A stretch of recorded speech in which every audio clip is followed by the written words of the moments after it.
Bismillahirrahmanirrahim. Assalamualaikum warahmatullahi wabarakatuh.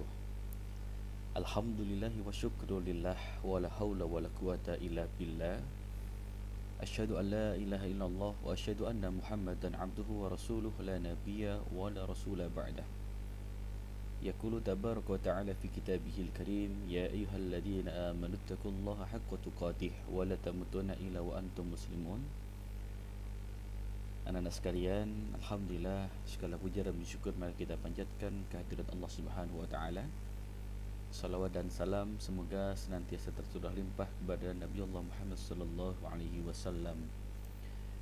Alhamdulillah anak-anak sekalian, pada kesempatan yang berbahagia ini insyaallah akan kita lanjutkan pembahasan kita masih berkenaan dengan ilmu balaghah yang insyaallah dalam pertemuan yang ketiga ini Ustaz akan menyampaikan satu tajuk pembahasan dalam ilmu balaghah. Setelah kemarin kita membahas tentang ilmu bayan, hari ini insyaAllah akan kita sampaikan tentang majaz dalam ilmu balaghah. Sebelum kita membahas lebih dalam lagi, sedikit review barangkali ya. Jadi ilmu bayan dalam hal ini pembahasannya meliputi 4 pembahasan ya. Yang pertama ada tasbih, yaitu penyerupaan ya, atau pengibaratan. Kemudian yang kedua ada kiasan atau majaz. Kemudian yang ketiga ada isti'arah atau peminjaman kata. Kemudian yang keempat ada kiasan atau kinayah atau sindiran ya. Kemarin yang pertama sudah kita bahas ya. InsyaAllah hari ini kita akan perdalam ya tentang cabang daripada ilmu bayan yang kedua, yaitu al-majaz atau kalimat kiasan. Yang pertama, para ahlul bahasa menjelaskan bahwasanya yang disebut dengan majaz adalah kata yang digunakan bukan pada makna aslinya karena adanya hubungan atau dalam bahasa Arabnya itu alaqah dan alasan yang menghalangi untuk difahami dengan makna aslinya atau makna yang ada yang tertulis di dalam kamus. Oleh karena itu ya, dalam hal ini majaz atau sebuah kalimat dalam sebuah kata itu memang terkadang difahaminya bukan dengan makna aslinya. Jadi kalau Anda memahami satu kata dalam bahasa Arab, dibuka kamusnya, itu artinya ini, tapi ternyata bukan itu artinya. Lah, inilah majaz anak sekalian. Dalam ilmu bayan, majaz dibagi menjadi dua ya, yaitu majaz akli dan yang kedua majaz lughawi. Jadi secara strukturnya seperti ini. Jadi majaz terbagi menjadi dua, yaitu majaz akli dan majaz lughawi. Yang kemudian nanti majaz lughawi pun juga dibagi menjadi dua, yaitu ada isti'arah, kemudian yang kedua ada majaz mursal. Apa itu? Ini akan kita bahas. Yang pertama, majaz akli. Majaz akli ya, para ulama bahasa menjelaskan bahwa yang disebut dengan majaz akli adalah menyandarkan perbuatan atau aktivitas kepada suatu atau benda yang bukan aslinya karena adanya alaqah ghairu al-musyabbahah ya. Jadi hubungan tidak adanya unsur kesamaan antara makna asli dan makna yang mengalami perubahan, dan qarinah atau susunan kalimat yang mencegah terjadinya penyandaran makna ke lafaz tersebut ya. Kemudian dinamakan akli ya. Kenapa majaz akli? Jadi karena majaz ini bisa diketahui penunjukan maknanya dengan menggunakan akal. Jadi memang disinilah kemudian untuk memahami kata tadi peran akal itu sangat diperlukan ya. Jadi butuh berpikir untuk memahaminya. Oleh karena itu dalam hal ini ada alaqah atau hubungan ya, atau qarinah atau sebab atau pembanding dalam majaz akli itu ada beberapa. Yang pertama as-sababiyah. yaitu penyandaran suatu perbuatan kepada penyebab langsung atau pelaku. Ya, ini contohnya dalam Al-Qur'an yang termasuk majaz akli as-sababiyah yang disandarkan kepada penyebab pelakunya. Itu contohnya dalam Quran surah Ghafir ayat yang ke-37. Allah berfirman, wa qala fir'aunu ya hamanu ibnili sarhan la'alli ablughul asbabah. Saya ulangi, Allah berfirman, wa qala fir'aunu ya hamanu ibnili sarhan la'alli ablughul asbab. Yang artinya, berkatalah Fir'aun, ya Hamanu, hai Haman. Jadi Haman ini nama orang ya. Ibnili, kata Fir'aun, buatkanlah untukku sorhan, sebuah bangunan, la'ali, yang tinggi ya. Makanya kalau kita baca sejarah itu, Fir'aun itu dibangunkan sama Haman ini sebuah bangunan yang kemudian sekarang dikenal dengan istilah piramida ya. Sorhan la'alli ablughul asbab, supaya aku sampai ke pintu-pintu. Nah, penjelasannya di sini. Jadi pada ayat ini ya, disebutkan bahwa perbuatan aktivitas membangun gedung ya, ibnili sorhan la'aliyin, jadi gedung yang tinggi ya, itu disandarkan kepada seseorang yang bernama Haman, atau perintah ya, untuk membangun bangunan yang tinggi ini diberikan perintah itu Fir'aun kepada si Haman ya. Tapi ya, kalau kita memahami dari segi majasnya, itu sebetulnya pelaku yang membangun itu bukan Hamannya ya. Adapun yang membangun itu adalah para pekerjanya Fir'aun ya. Tetapi Haman bertindak sebagai pengawas dalam proses pembangunan itu. Jadi di sini difahaminya bukan kemudian Haman yang membangunkan untuk Fir'aun bangunan yang tinggi, tapi pekerja-pekerjanya Haman atau Fir'aun lah yang kemudian diperintahkan Haman untuk membangun, tentu dengan pemikiran Haman.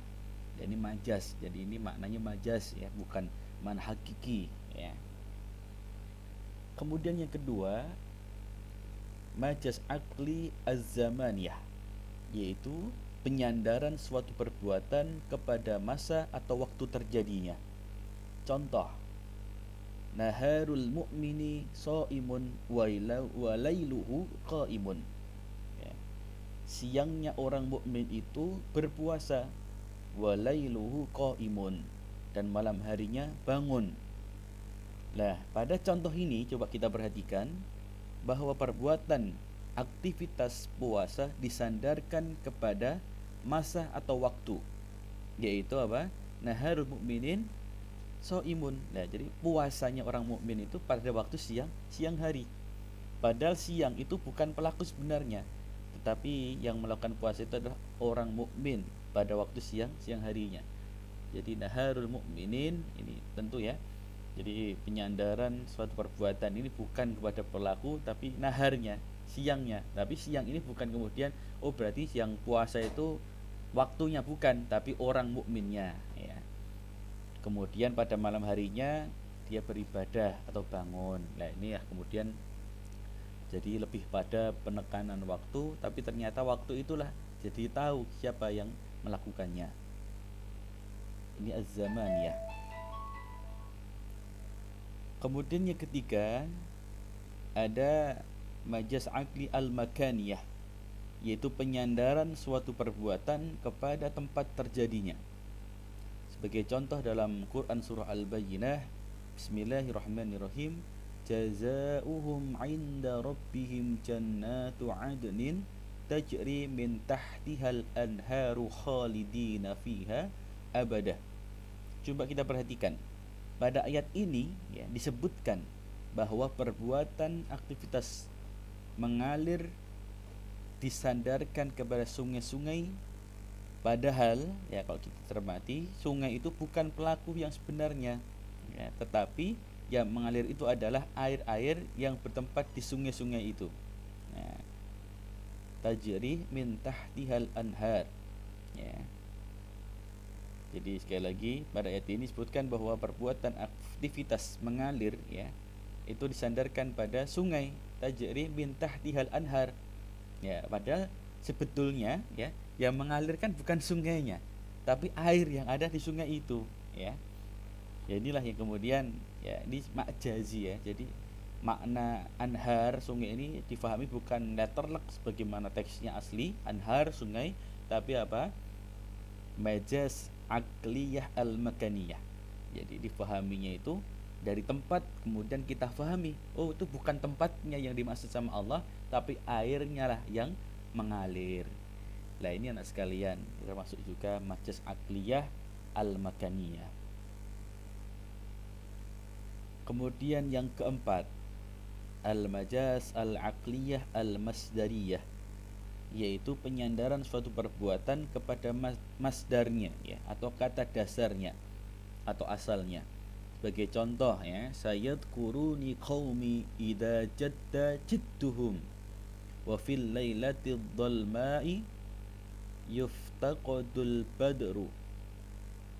Ini contoh nih ya, sayadkuruni qaumi, kaumku akan teringat kepadaku idza jadda jidduhum, apabila mereka menghadapkan kesulitan. Wa fi lailatid dhalma'i, pada malam yang gelap, yuftaqadul badru ya. Bulan purnama baru dirindukan atau dicari-cari. Lah dalam hal ini anak-anak sekalian, pada syair yang saya bacakan tadi disebutkan bahwa aktivitas menghadapi kesusahan disandarkan kepada masdar, yaitu dalam kalimat itu adalah jiddu ya.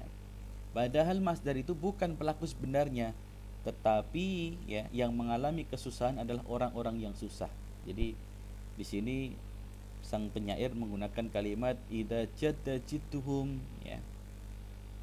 Jadi kalau mereka itu kesusahan ya, atau kesulitan, mereka ingat kepadaku. Nah, jadi ini sebetulnya yang ingat kepada siapa ini? Si penyair ini bukan mereka yang disandarkan pada masdarnya ya, tapi apa? Orang yang dibalik itu. Siapa mereka? Jidduhum di situ bukan orang yang bersungguh-sungguh, bukan, tapi orang yang menghadapi kesulitan. Jadi setelah bersungguh-sungguh menghadapi kesulitan, lah kemudian baru ingat sama si penyair. Jadi ini menggunakan kalimat jiddun ya, ini kan masdar ya, dari kata jadda wajada kan gitu. Siapa yang bersungguh-sungguh maka dapatlah ia ya. Siapa yang dapat? Ya tentu orang yang bersungguh-sungguh. Jadi ini menggunakan kalimat masdariyah atau kasal daripada kata dasarnya. Jadi ini anak sekalian, pembahasan pertama berkaitan dengan majaz akli ya. Berikutnya insyaallah akan kita lanjutkan bahasan kita berkenaan dengan jenis yang kedua ya, yaitu majaz lughawi. Apa itu majaz lughawi? Yaitu majaz, kalau tadi majaz akli, yang kedua majaz lughawi. Yaitu majaz adalah kata yang tidak difahami dengan makna aslinya karena ada alaqah dan qarinah yang mencegah makna asli. Dalam majaz lughawi, maka suatu makna difahami dengan makna lain karena unsur kebahasaan ya, jadi karena ada aspek bahasanya, ternyata bukan letterlek kata itu difahami dengan sesuai bahasanya, tidak, tapi dengan bahasa yang lain. Maka dalam hal ini ulama bahasa membagi majaz lughawi ini menjadi dua. Ada isti'arah dan yang kedua adalah majaz mursal. Yang pertama, isti'arah.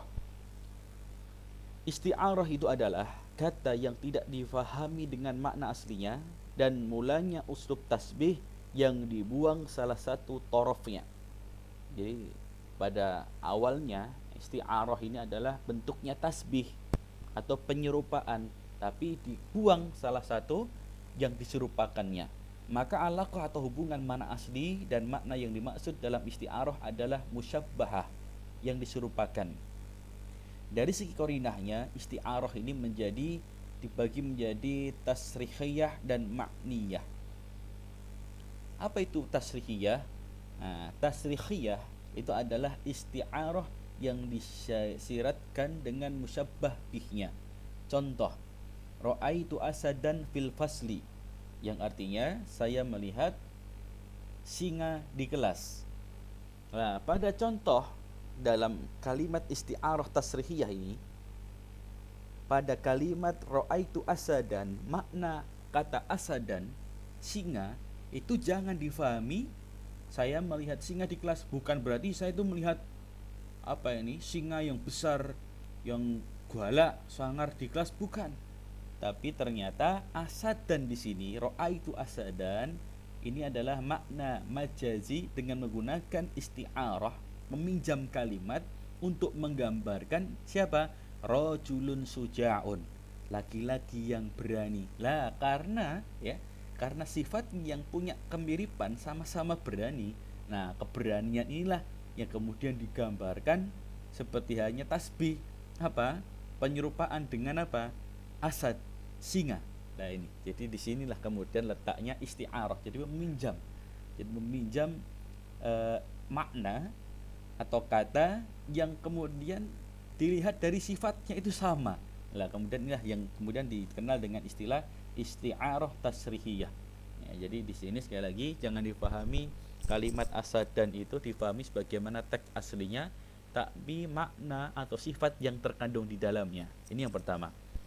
Kemudian yang kedua, isti'arah makniyah, yaitu kalimat yang musyabbah bihnya dibuang lalu disiratkan dengan suatu dari salah satu sifatnya. Contoh, ini contoh ya. Bagi kita langsung ke contoh, mudah-mudahan bisa lebih mudah dipahami. Gurrada sya'iru biqasidatin. Gurrada sya'iru biqasidatin. Pada contoh pertama, penyair diserupakan dengan burung karena sama-sama bernyanyi yang disiratkan dengan kata gurrada. Jadi gini, gurrada asya'iru biqasidatin. Ini artinya kan seorang penyair bernyanyi dengan qasidahnya atau nasidnya kan gitu, dengan lagunya qasidahnya.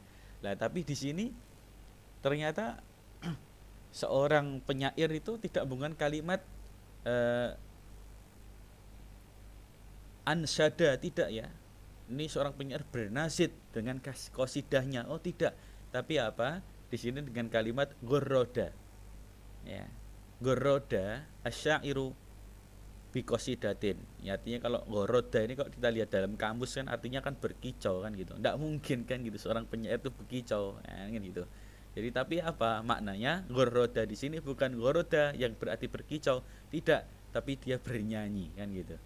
Sebetulnya sama ya, karena memang seorang penyair itu kadang dia bernyanyi ya dengan qasidahnya sebagaimana burung yang bernyanyi dengan kicauannya. Nah, ini di sini peminjaman saja sebetulnya, tapi maknanya sama ya. Tapi memang lebih apa ya, bahasanya itu lebih ada apa ya, istilahnya ada seninya lah gitu ya. Jadi dalam penggunaan bahasanya itu lebih seni kan gitu, lebih menarik gitu. Kalau misalkan ansyada syairu, ya seorang penyair bernasid gitu ya, atau melakukan nasid dengan qasidahnya, itu kan biasa. Tapi kalau gharrada syairu, ya seorang penyair itu berkicau dengan qasidahnya, jadi kan orang membaca mendengarkan menarik kan gitu. Ini termasuk isti'arah makniyah. Ya, anak sekalian, saya kira untuk pertemuan hari ini sampai di majas lugawi dulu, yang ini ya, yang apa ini isti'arah ya. Insya Allah nanti pada pertemuan berikutnya kita akan perdalam tentang majas lugawi yang kedua, yaitu tentang majas mursal insya Allah. Ini anak sekalian penjelasan Ustadz berkenaan dengan materi kita hari ini. Mudah-mudahan yang sedikit ini bermanfaat, dan jangan lupa kalau bisa dibuat rangkuman ya, dan di-download materinya. Jadi nanti ketika ada pembahasan berkaitan dengan materi ini termasuk dalam ujian nanti, kalian pun juga bisa langsung menjawabnya ya dengan mudah insya Allah. Dan tentu bukannya sekedar bisa mendapatkan nilai yang baik, tapi bagi saya pemahaman kalian ini jauh lebih penting daripada sekedar nilai. Karena ini juga penting sekali untuk nanti kita aplikasikan dalam memaknai setiap ayat yang ada di dalam Al-Quran. Saya kira ini anak-anak sekalian yang bisa Ustadz sampaikan. Kurang lebihnya mohon maaf. Aqulu qouli hadza wastaghfirullaha li wa lakum. Assalamualaikum warahmatullahi wabarakatuh. Bagi rekan-rekan sekalian yang sudah melihat video pembelajaran ini, bisa langsung mengisi untuk list absensi yang ada di grup WhatsApp di kelasnya masing-masing. Terima kasih.